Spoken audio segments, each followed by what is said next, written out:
नमस्कार साथियों, आज एक विशेष टॉपिक के बारे में चर्चा कर रहे हैं जिसके बिना लगभग रीट का पेपर बनता ही नहीं है। और वो टॉपिक है अम्ल, क्षार और लवण। तो ये टॉपिक बड़ा है, तो आज अपन केवल अम्ल और क्षार की कुछ परिभाषाएं और अम्ल क्षार की सामान्य विशेषताओं के बारे में चर्चा करेंगे। तो वीडियो को अंत तक जरूर देखें। हमने छोटी क्लासों में अम्ल की बहुत सारी विशेषताओं के बारे में पढ़ रखा है, जैसे अम्ल वे पदार्थ हैं जो स्वाद में खट्टे होते हैं, अम्ल वे पदार्थ है जो नीले लिटमस को लाल कर देते हैं, अम्ल जलीय विलयन में आयनीकृत हो जाते हैं जिसके कारण यह विद्युत के सुचालक होते हैं, अम्ल धातुओं के साथ क्रिया करके हाइड्रोजन गैस मुक्त करते हैं, अम्ल क्षार के साथ उदासीनीकरण की क्रिया करते हैं जिससे लवण और जल बनाते हैं, अम्ल नीले लिटमस पत्र को लाल कर देते हैं और मेथिल ऑरेंज को भी लाल कर देते हैं, और अम्ल का पीएच मान 7 से कम होता है। इन लक्षणों को या इन विशेषताओं को अपन ने पहले पढ़ लिया है। इसी प्रकार क्षार वे पदार्थ हैं जो छूने पर चिकने होते हैं, साबुन की तरह चिकने होते हैं और स्वाद में तीखे और कड़वे होते हैं। क्षार भी धातुओं के साथ क्रिया करके हाइड्रोजन गैस देते हैं, अम्ल के साथ उदासीनीकरण की क्रिया करते हैं जिससे लवण और जल बनता है। यह लाल लिटमस को नीला कर देते हैं और मेथिलिन ऑरेंज को पीला यानी येलो कर देते हैं, और इनका पीएच मान 7 से अधिक होता है। ये हम अम्ल और क्षार के विशेषताएं हम पहले से जान चुके हैं और हमें पता भी है। आज अपन बात कर रहे हैं कि अम्ल और क्षार को परिभाषित करने के लिए अलग अलग वैज्ञानिकों ने अलग अलग परिभाषाएं दी है। वो परिभाषाएं कौन कौन सी हैं? यह परिभाषाएं है बिल्कुल सरल, लेकिन कौन से वैज्ञानिक ने दी है और अभिक्रियाओं से कैसे पता लगाओगे कि ये अम्ल है या क्षार है, इसके बारे में प्रश्न एग्जाम में आ सकता है। तो समझें, शुरू करते हैं अम्ल और क्षार की परिभाषाएं। 3 अलग अलग वैज्ञानिकों ने अम्ल और क्षार को परिभाषित करने के लिए 3 सिद्धांत दिए हैं। सबसे पहले बात करते हैं आर्हेनियस, सेकंड है ब्रांस्टेड लोरी और तीसरा है लुईस। आर्हेनियस ने आयनिक सिद्धांत दिया है। आर्हेनियस के अनुसार वे पदार्थ जो जलीय विलयन में H+ आयन देते हैं, वे पदार्थ जो जलीय विलयन में H+ आयन प्रदान करते हैं, H+ आयन देते हैं, वो सभी अम्ल कहलाते हैं। जैसे HCl, H2SO4, जब उनकी अभिक्रिया जल से होती है या जल की बूंदे उसमें डाली जाती है या जल में HCl की बूंदे डाली जाती हैं, कैसे भी, तो ऐसी स्थिति में H+ और Cl- अलग अलग हो जाते हैं। मतलब H+ आयन देने वाले सभी प्रकार के यौगिक अम्ल कहलाते हैं, ऐसा कहना है आर्हेनियस का। H2SO4 में H+ अलग हो गया, SO4- तो अलग हो गया। अब क्योंकि ये आयनीकृत होते हैं, इसीलिए आयनों का प्रवाह पानी में होगा जिससे वो विलयन जो होता है, अम्लीय विलयन, वो विद्युत का सुचालक भी होता है। तो आर्हेनियस की आयनिक परिभाषा के अनुसार वे पदार्थ जो जलीय विलयन में H+ आयन देते हैं उसे अम्ल कहते हैं। इसके विपरीत वे पदार्थ जो जलीय विलयन में OH- आयन देते हैं उसे अपन क्षार कहते हैं। जैसे NaOH और KOH। NaOH Na+ और जलीय विलयन में OH- आयन दे रहा है, यहाँ KOH OH- आयन दे रहा है। बीच कोष्टक में अपन ने लिखा AQ। AQ का मतलब होता है एक्वस। एक्वस मतलब जलीय, जल से हो रही है ना अभिक्रिया, इसलिए। नेक्स्ट, दूसरी जो परिकल्पना है वो है ब्रांस्टेड लोरी की। मतलब आर्हेनियस ने जो परिकल्पना दी, तो इससे पता चला कि सभी अम्ल आयनीकृत हो ऐसा जरूरी नहीं है। कुछ दुर्बल अम्ल होते हैं, वो पूरी तरह से आयनीकृत नहीं होते हैं, तो ऐसी स्थिति में आप आयनीकृत नहीं होते हैं। दूसरा, सभी अम्लों में हाइड्रोजन हो वो भी कोई जरूरी नहीं है। तो इसके आधार पर ब्रांस्टेड लोरी ने एक और परिकल्पना दी कि उस हाइड्रोजन आयन को प्रोटॉन कह दिया, उस हाइड्रोजन आयन को प्रोटॉन कह दिया। तो अब परिभाषा क्या बनी, समझें। ब्रांस्टेड लोरी का प्रोटॉन सिद्धांत।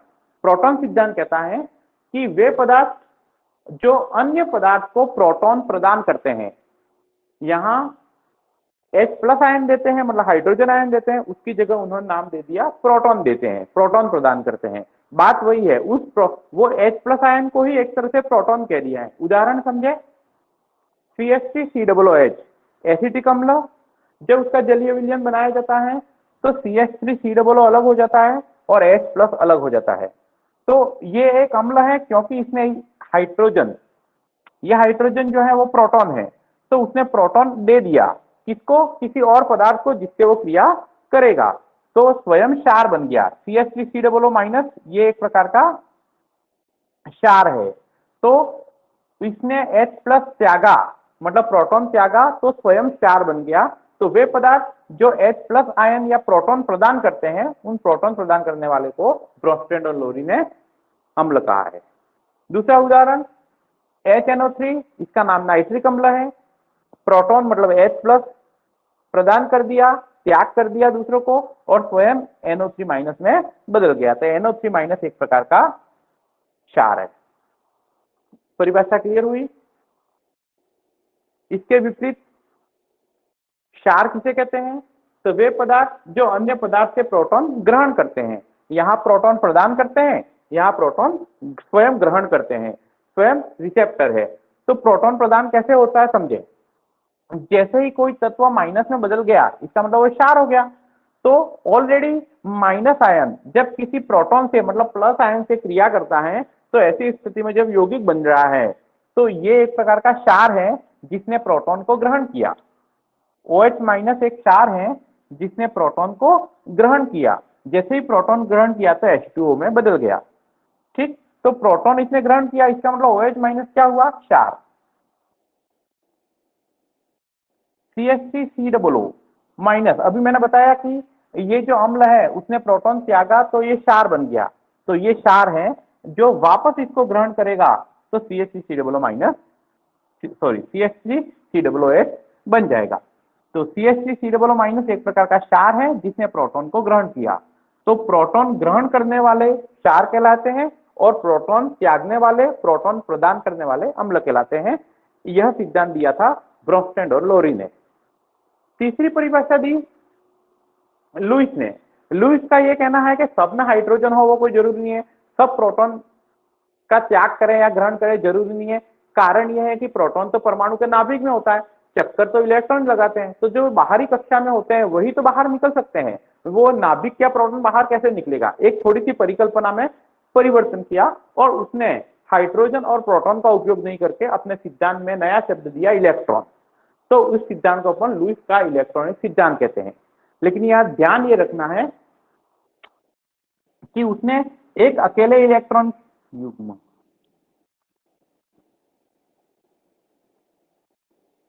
एक अकेले इलेक्ट्रॉन की बात नहीं की है, उसने इलेक्ट्रॉन युग्म की बात की है। ये थोड़ा सा ध्यान रखना हमें।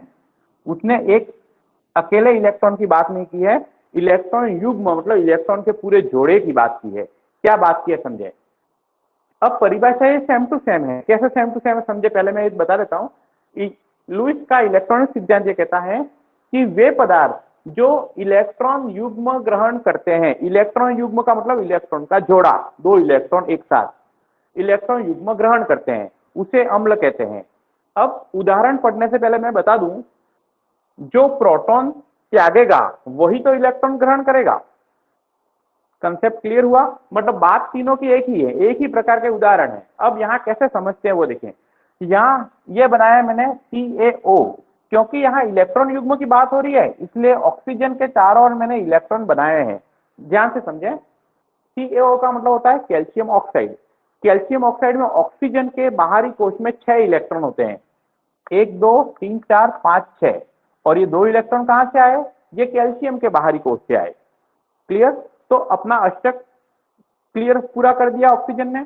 अब कैल्शियम ऑक्साइड में जो ये 8 इलेक्ट्रॉन है, उस 8 इलेक्ट्रॉनों के कारण, क्योंकि कैल्शियम ने तो 2 इलेक्ट्रॉन ऑक्सीजन की तरफ कर दिए, इसलिए कैल्शियम तो स्वयं +2 हो गया, इलेक्ट्रॉन ऑक्सीजन की तरफ कर दिए तो, और ऑक्सीजन ने वो इलेक्ट्रॉन ग्रहण किए, इसलिए -2 है। अभी ये चीज समझ में आ रही है? ठीक। उसकी क्रिया जब SO3 मतलब सल्फर ट्राइऑक्साइड से होती है, तो ऑक्सीजन के बाहरी कोश में तो 6 है ही, 2 2 4 और 2 6, और 2 सल्फर से ग्रहण किए तो 8 हो गए, अष्टक का पूरा। अब यह SO3 जब CaO से क्रिया करता है, तो यह ऑक्सीजन जो कैल्शियम से जुड़ा हुआ है वो निकलकर, यह ऑक्सीजन जो कैल्शियम से जुड़ा हुआ है वो निकलकर सल्फर से जुड़ जाता है, जिससे SO3 जो है वो SO4 में बदल जाता है। SO3 जो है वो SO4 में बदल जाता है। तो क्या हुआ? कैल्शियम के यह इलेक्ट्रॉन लेकर और फिर SO3 के पास गया। इसका मतलब ये जो अपना अष्टक पूरा कर दिया था वो इलेक्ट्रॉन अब चले गए SO3 के पास। ठीक, तो जो इलेक्ट्रॉन युग्म ग्रहण करता है वो अम्ल कहलाता है। तो यहाँ इलेक्ट्रॉन युग्म किसने ग्रहण किए? SO3 ने ग्रहण किए। यह पूरा ऑक्सीजन जब इलेक्ट्रॉन लेके इसके पास गया तो इलेक्ट्रॉन युग्म किसने ग्रहण किए? SO3 ने ग्रहण किए। तो SO3 क्या हो गया? अम्ल। अब क्योंकि यह अवधारणा लुईस ने दी थी इसलिए इसको लुईस अम्ल कहते हैं। SO3 हो गया लुईस अम्ल क्योंकि इसने इलेक्ट्रॉन युग्म पूरे ग्रहण किए। क्लियर? इसके विपरीत जो इलेक्ट्रॉन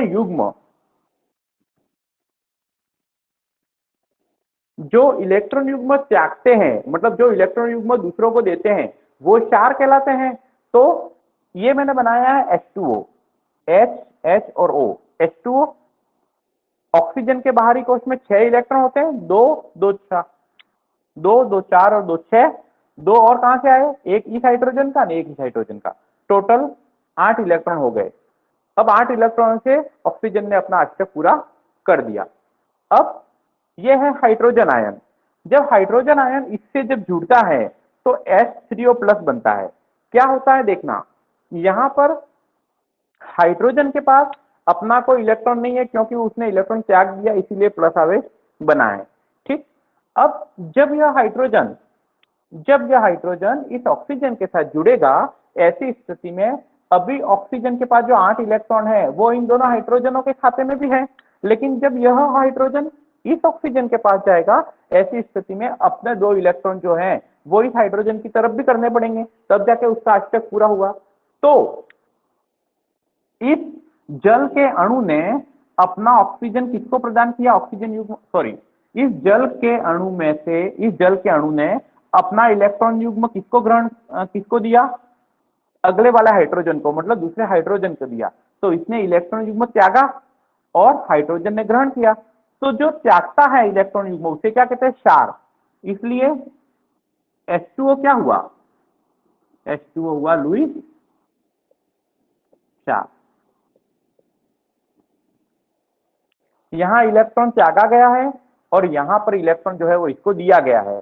तो जिसने ग्रहण किया वो अम्ल और जिसने त्यागा वो क्षार। यहां इलेक्ट्रॉन युग्म त्यागा जा रहा है। तो आपको समझ में आ गया होगा।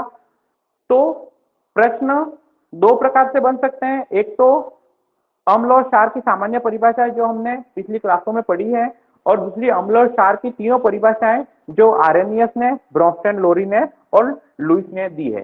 तो ये परिभाषाएं आपको अच्छे से याद कर लेनी है। अगले वीडियो में अम्ल और क्षार कितने प्रकार के होते हैं, अलग अलग वर्गीकरण है, अकार्बनिक, कार्बनिक अम्ल, प्रबल अम्ल, दुर्बल अम्ल, हाइड्रा अम्ल, ऑक्सी अम्ल। तो ये अम्ल कितने प्रकार के हैं, कार्बनिक और अकार्बनिक अम्लों के क्या क्या उपयोग हैं, जिसके बारे में प्रश्न परीक्षा में आते हैं। अगले वीडियो में ये क्लियर करेंगे।